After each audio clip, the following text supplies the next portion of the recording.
Very humble attitude. I got to tell you this joke. We can prove you're all not here, okay? No, but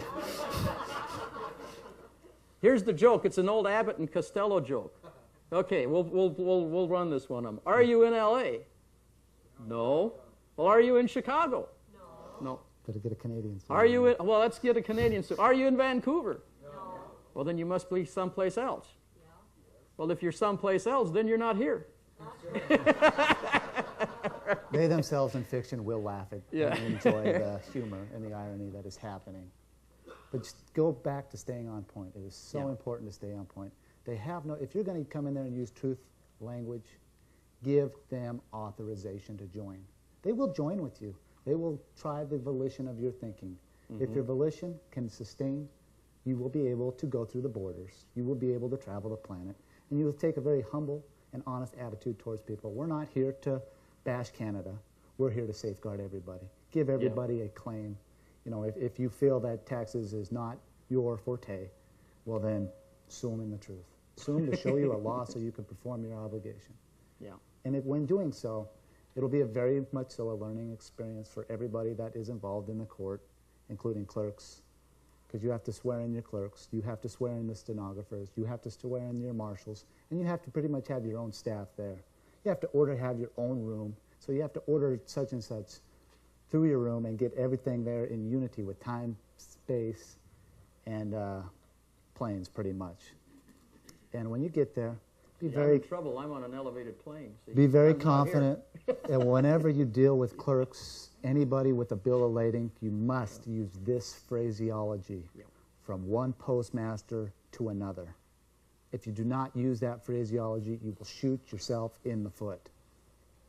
So you must use that exact phraseology. If you do not use that phraseology, they're going to bluff you and say, we're not a postmaster. Another thing, all of you people, when you file into the court record, it is only a request to come into court. Why does every attorney in the world beat all of you? Because an attorney has 5 procedural rules, and one of them is he will file it into evidence.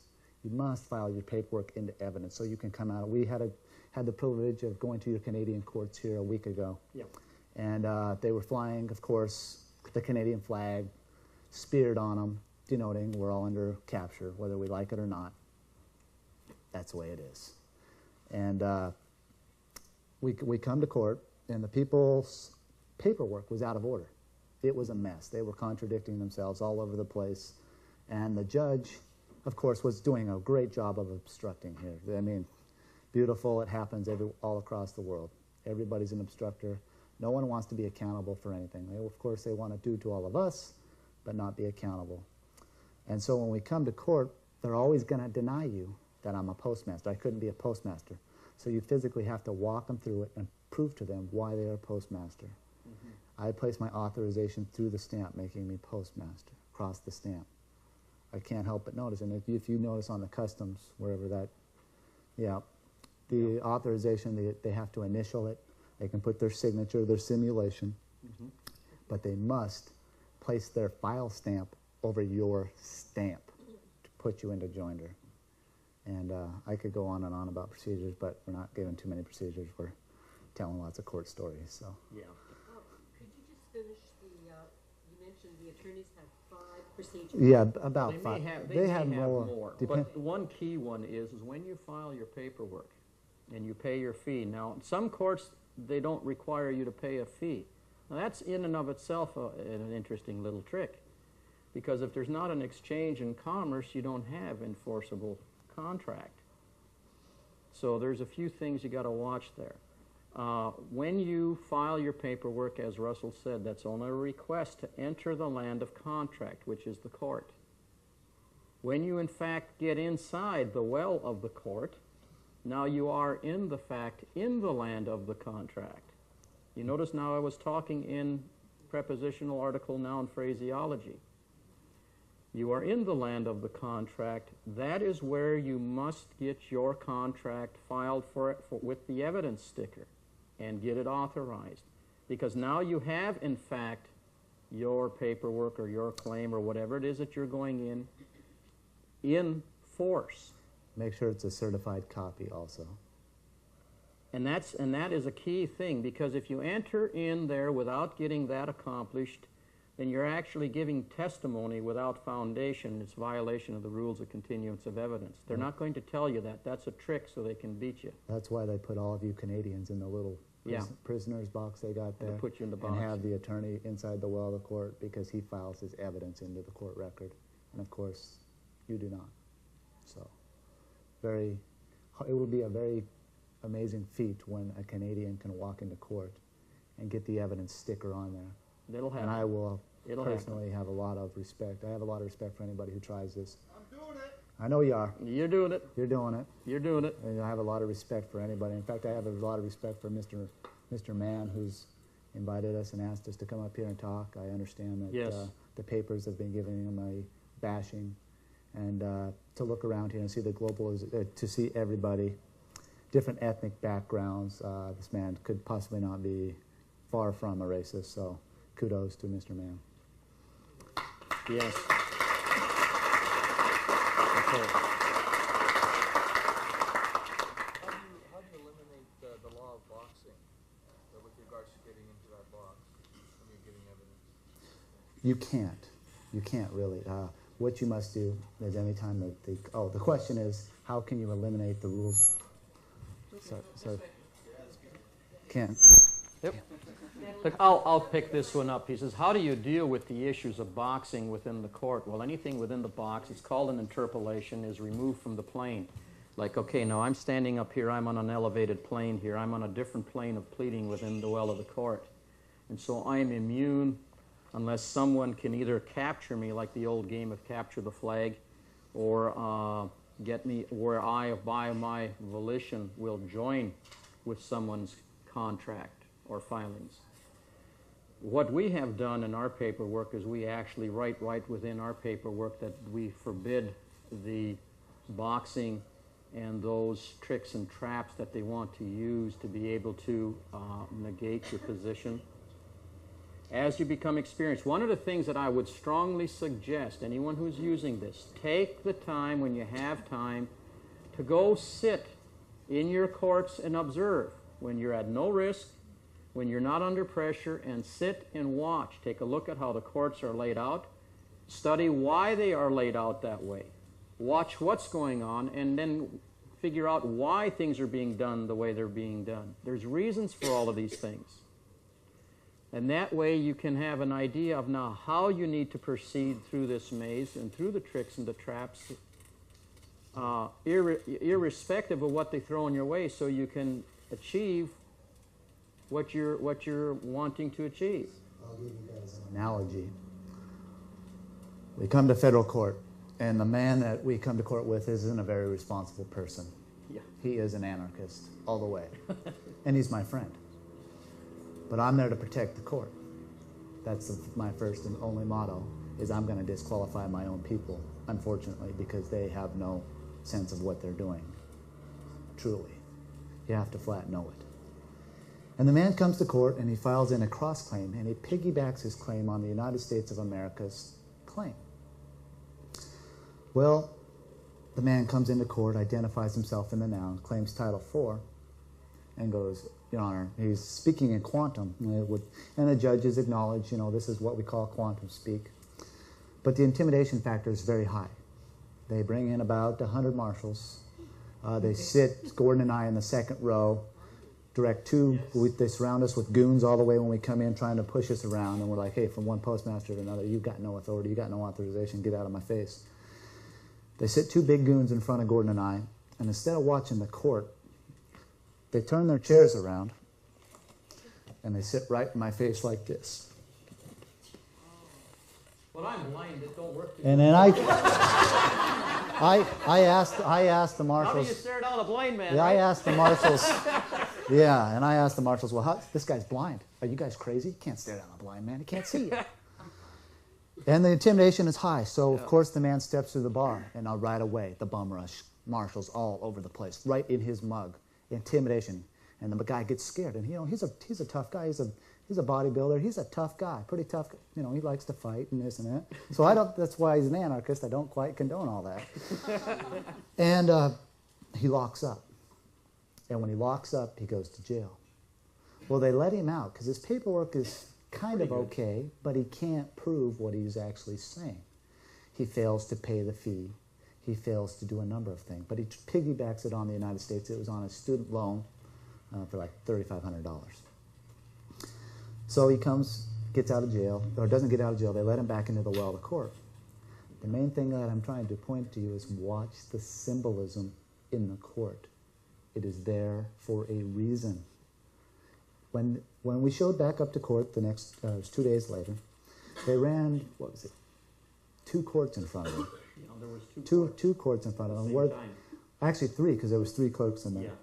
What the clerks did to try to fool us, and it did not work, is they would come into the courts as postmasters, good little postmasters, watch for whoever is holding the stamps. They will hold a box, a tray of stamps, or they'll have a tray on a cylinder. Watch for the stamps. This is the person you talk to. Ignore that judge. He has no authority unless you give him authorization. If he identifies you in a noun and says, I'm trying to help you, swear him in. Write up a contract right there. Swear that guy in, and you'll be surprised. If you show good volition and you're an honest person, you'll be surprised. Your best friends will be that judge because he knows it's corrupt, if he's a good judge. Now, I'm not going to say that all the time. Another key is stare them down. They will make high level of eye contact when the pressure's on. When they got the goons around you, you stare down that judge. He will do what we call cowling. He will cowl. He will look away. He will be unsure. You have to be that much in the right to know and sustain your claim. And it is very difficult. Very difficult. You have to know that you know what you know.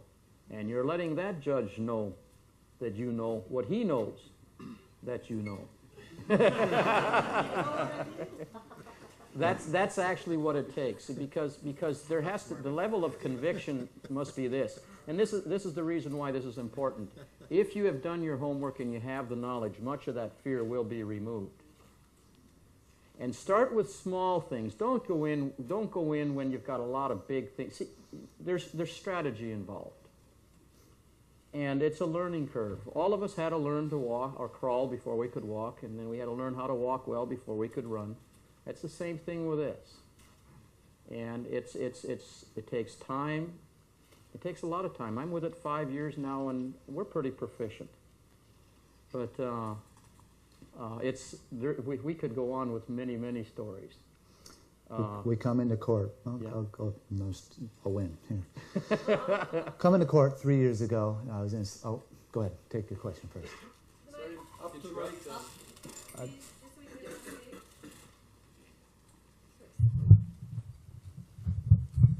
I'd like to understand a little bit more about the vitality and the primordial role that the postal union plays in all this, because I don't quite understand. Okay. Why the stamps and why the postal and why? Here in Canada, in 1964, the postal union and the Canadian government had a contract, and it's a global thing under the Vienna Law of the treaties, authorizing anybody who's a stamp carrier, like Canadian Customs. They're all under the enforcement arm of the post office.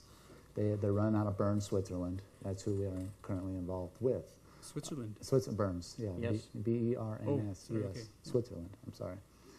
They basically run all the contracting in the world globally, because you have to have a bill of lading on every law document in order to be authorized. If you receive something from the court and it does not have a stamp on it, it's not something you have to take seriously. It must have process. It must have process. Yes. But you do, if it says to show up in court, you must go to court and never vacate your nom de guerre estate.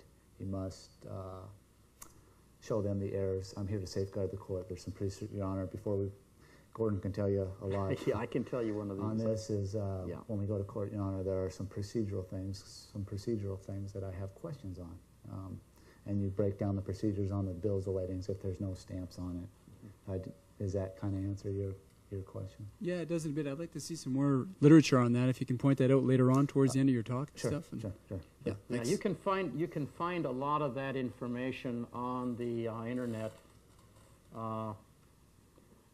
What happens is the Universal Postal Union, through the Viennas of treaties, where the nations come together and agree on standards. as how contracts and these things are going to be done between nations globally. And this is the mechanism that they use for that. The procedures that we're working with take you to that level so that if you can, so for instance, okay, you've got your Canadian flag. If you can learn the procedural process that the treaties of Vienna spell out, and you incorporate those with your paperwork, you then can put your flag on your document and you can contract in any court in the world. And for instance, this would be an example. Now, say you have a divorce, something that maybe people are pretty knowledgeable with. You go to court and the court issues a ruling that you're divorced. Well, you're not only divorced here in this province, you're divorced in all of Canada. Not only are you divorced in all of Canada, you're divorced in every other country in the world, which tells you that the courts are uniform procedurally globally.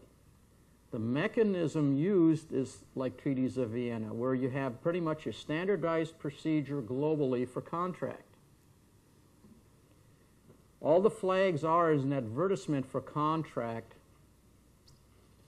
from where you are. You can claim, say for instance, a Title IV U.S., the U.S. flag, the Unity States flag, which has been copy claimed now at the UN in this position, the Unity-States of the America. League of Nations. At the League of Nations, at the UN. It's recognized for contract. The Canadian flag does need copy claimed for anybody who wants to do that. Yes. Because they're in a bankrupt corporation, the sovereign of Canada can copy claim that and file it at the League of Nations. And when you come to court, the marshals will actually tell you, how did you get the flag? We no longer have the flag. And we've had this conversation with our fiction United States Marshals when they would come up to me and they approached Gordon and myself. As we were filing some documents and walking out of the clerk's office, they said, "Mr. Gould, Mr. Gunch, would you come over here?" And these are military people. These are people that are ex-military. These are sharp people. Sharp people. And they said, "We're kind of disturbed here in our fiction." I said, "Well, yeah, you have good reason to be. We no longer have a flag of the United States of America." And I said, "Well, yeah, I know. You guys come out of bankruptcy November 2nd. You guys are all liable. You're running around the planet, no authorization, no authority whatsoever. But good news, I'm here to give you that authority. I'm here to safeguard everybody because I want everybody to be accountable." And so when President Bush, the hocus-pocus election goes on, of course, and there's nothing to be president of. Pre actually means no. SI comes from simulation, and D comes from denture. So you have a no simulation denture running around. Pre-simulation denture. Running around the planet. But we're giving him authorization, and that's the truth. Yeah. See, the marshals asked us, "How did you get the flag?" How did you get the flag? We don't have one. See, we copy claimed that Title IV flag, which is flown at our post offices, which is an advertisement for contract. That's why the flag here in Canada, I would presume. Yeah, it was flying. Got to be careful there. Yes. That the Canadian flag is flying at the post office. Is that the case? Okay. So that is an advertisement for contract. Okay. So when you place a flag on your documents, now you are coming in compliance for contract. That's why flags are significant.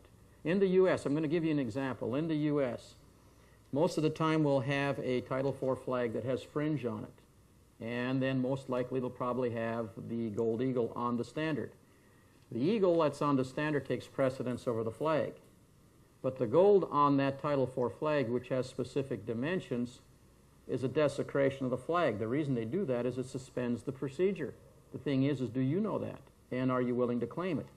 And then secondly, maybe on another level, you'll probably have, in our state, we'll have the state of Wyoming, which is a blue flag, and that'll have gold fringe on it, but incidentally now the spear is on the top of the standard of that one, on that specific plane. And then the one court that I came into, we had a third plane where the judge was on, and this is real interesting, there wasn't a flag on her plane. Now this judge was real sharp. She knew what she was doing. This was a woman. And I had a problem.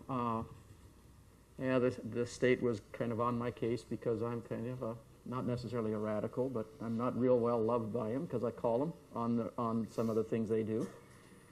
And I came in with my Title IV flag on my person, my body being the vessel, okay, which is carrying my cargo, which is thinking, okay. I asked the court, I have a few procedural questions. And in my specific case, I was listed as a defendant. The state was on the document, but nowhere on the document was there a plaintiff listed. And I says, Your Honor, could you explain to me how I can be a defendant without the plaintiff being identified on the document? I says, I would claim that the defendant be struck from the record. She agreed. Wow. And then before I even stepped into the well of the court, I identified myself in the noun with the Title IV. And some of the courts, the way they're laid out, the way this one is specifically laid out is there's like a little box when you enter the gates going into the well of the court, and I stopped right there. It's like getting on a ship. That would be considered the quarterdeck. So I stopped in that little position where I'm isolated and again identified myself before I proceeded within the well of the court. And so she knew that I was claiming a Title IV contract with my flag. And then I proceeded and I says, well, I have a few questions on the language. Incidentally, this judge says, let's not quibble about the language because she didn't want to expose the secret. She says, Mr. Gunch, would you please come up here and I'll swear you in. And what she did is she took me up to her plane and joined with my contract in that highest position of honor, which is where the Title IV flag belongs. And we ran a little game up there, just me and the judge. Nobody else knew what was going on. And that's all who had to know. The attorney didn't have a clue that I was just smacking the snot out of him.